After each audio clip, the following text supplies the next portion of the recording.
اعوذ باللہ من الشیطان الرجیم، بسم اللہ الرحمن الرحیم۔ السلام علیکم ناظرین و سامعین۔ یاجوج ماجوج کون تھے، انہیں کیوں قید کیا گیا اور ان کا کب ظہور ہوگا، آپ نہیں جانتے نا؟ چلیے پھر آج کی اس ویڈیو میں ہم آپ کو ڈیٹیل میں بتاتے ہیں، لیکن اس ویڈیو کی ڈیٹیل میں جانے سے پہلے میری آپ سے التماس ہے کہ ہمارے چینل پولیٹیکل فرنٹ کو سبسکرائب کیجئے، ویڈیو کو لائک کیجئے اور شیئر کیجئے۔ یاجوج اور ماجوج حضرت نوح علیہ السلام کے تیسرے بیٹے یافس کی اولاد میں سے ہیں۔ یہ انسانی نسل کے دو بڑے وحشی قبیلے گزرے ہیں جو اپنے ارد گرد رہنے والوں پر بہت ظلم اور زیادتیاں کیا کرتے تھے اور انسانی بستیاں تک تاراج کر دیتے تھے۔ قرآن مجید کی آیات تورات کے طوالب اور تاریخی شواہد سے معلوم ہوتا ہے کہ یہ لوگ شمال مشرقی ایشیا میں زندگی بسر کرتے تھے اور انہیں اپنے وحشیانہ حملوں کے نتیجے میں ایشیا کے جنوبی اور مغربی علاقوں میں مصیبت برپا کرتے تھے۔ بعض تاریخ دانوں نے ان کے رہائشی علاقوں کو ماسکو اور توبل سیک کے آس پاس بتلایا ہے، اور بعض کا خیال ہے کہ یاجوج و ماجوج کے شہر تبت اور چین سے بحرہ منجمد شمالی تک اور مغرب میں ترکمانستان تک پھیلے ہوئے ہیں۔ حضرت ذوالقرنین کے زمانے میں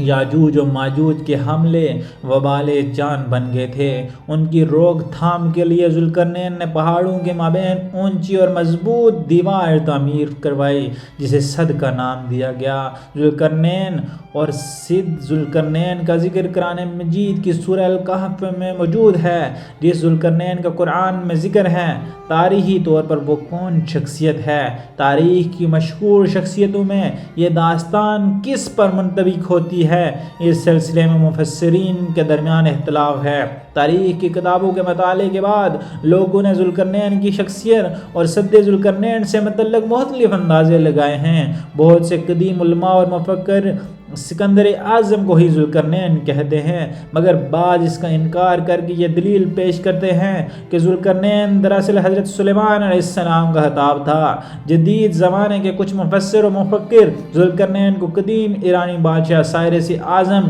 یعنی کہ کورش اعظم کا دوسرا نام قرار دیتے ہیں، اور یہ نسبتاً زیادہ قرآن قیاس ہے، مگر بہرحال ابھی تک یقین کے ساتھ کسی شخصیت کو اس کا مصداق نہیں ٹھہرایا جا سکتا۔ ذوالقرنین کی بابت قرآن نے صراحت کی ہے کہ وہ ایسا حکمران تھا جس کو اللہ نے اسباب وسائل کی فراوانی سے نوازا تھا۔ وہ مشرقی اور مغربی ممالک کو فتح کرتا ہوا ایک ایسے پہاڑی درے پر پہنچا جس کی دوسری طرف یاجوج اور ماجوج تھے۔ قرآن کریم کی سورہ کہف میں بحولہ یاجوج و ماجوج ذوالقرنین کے حالات بیان کرتے ہوئے فرمایا گیا ہے کہ جب وہ اپنی شمالی مہم کے دوران 100 دیواروں یعنی کہ پہاڑوں کے درمیان پہنچا تو وہاں اسے ایسی قوم ملی جس کی زبان ناقابل فہم تھی، تاہم جب ترجمان کے ذریعے گفتگو ہوئی تو انہوں نے عرض کیا کہ یاجوج و ماجوج اس سرزمین پر فساد پھیلاتے ہیں، لہذا تو ہمارے اور ان کے درمیان ایک دیوار تعمیر کر دے۔ چنانچہ پھر یہ تفصیل ہے کہ کس طرح ذوالقرنین نے اس قوم کو یاجوج و ماجوج کی جلگار سے بچانے کے لیے دیوار بنائی، اور جو دیوار بنائی گئی وہ کوئی خیالی اور معنوی دیوار نہیں بلکہ حقیقی اور حسی ہے، جو کہ لوہے اور پگھلے ہوئے تانبے سے بنائی گئی ہے، جس سے وقتی طور پر یاجوج و ماجوج کا فتنہ دب گیا۔ جبکہ یہ دیوار تعمیر ہو گئی تو ذوالقرنین نے اللہ رب العزت کا شکر ادا کیا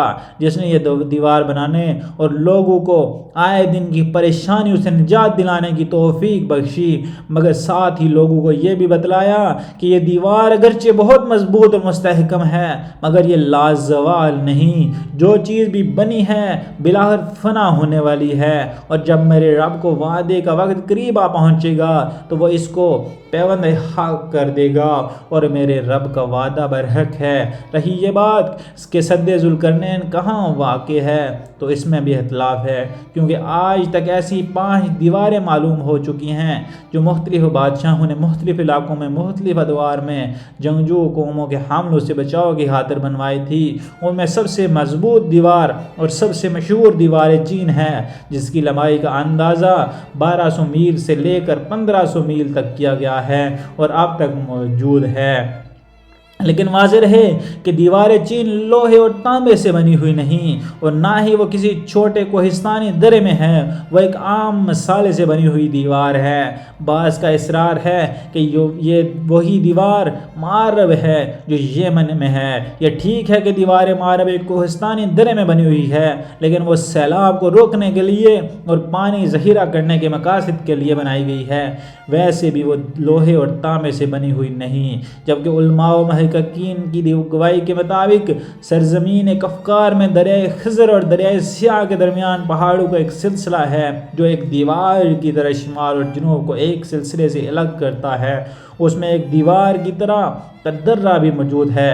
جو مشہور درہ داریال ہے۔ یہاں اب تک ایک قدیم تاریخی لوہے کی دیوار نظر آئی۔ اسی بنا پر بہت سے لوگوں کا نظریہ ہے کہ دیوار ذوالقرنین یہی ہے، اگرچہ سد ذوالقرنین بڑی مضبوط بنائی گئی تھی جس کے اوپر چڑھ کر یا اس میں سوراخ کر کے یاجوج و ماجوج کا ادھر آنا ممکن نہیں، لیکن جب اللہ کا وعدہ پورا ہوگا تو وہ اسے ریزہ ریزہ کر کے زمین کے برابر کر دے گا۔ اس وعدے سے مراد قیامت کے نزدیک یاجوج و ماجوج کا ظہور ہوگا۔ صحیح بخاری کی ایک حدیث میں حضور نبی کریم صلی اللہ علیہ وآلہ وسلم نے اس دیوار میں تھوڑے سے سوراخ کو فتنے کے قریب ہونے سے تعبیر فرمایا۔ ایک اور حدیث میں ہے کہ یاجوج و ماجوج ہر روز اس دیوار کو کھودتے ہیں اور پھر کل کے لیے چھوڑ دیتے ہیں، لیکن جب اللہ کی معاشیات ان کے عروج کی ہوگی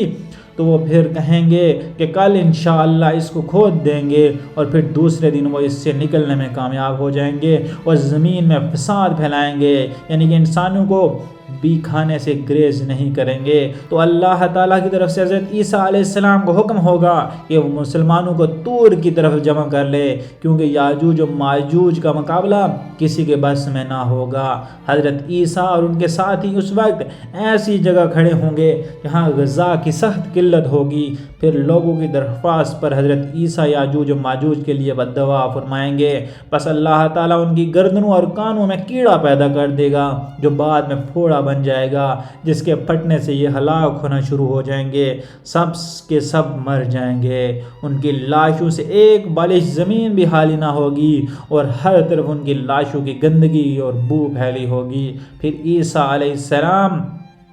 دعا کریں گے تو اللہ جل شانہ اونٹ کی گردن برابر پرندے بھیجیں گے جو ان کی لاشوں کو اٹھا کر لے جائیں گے اور کہیں دور پھینک دیں گے۔ پھر ایک بارش ہوگی جس سے کل زمین صاف و شفاف ہو جائے گی اور ہر طرف ہریالی و خوشحالی ہوگی۔ صحیح مسلم میں نواس بن سمعان کی روایت میں صراحت ہے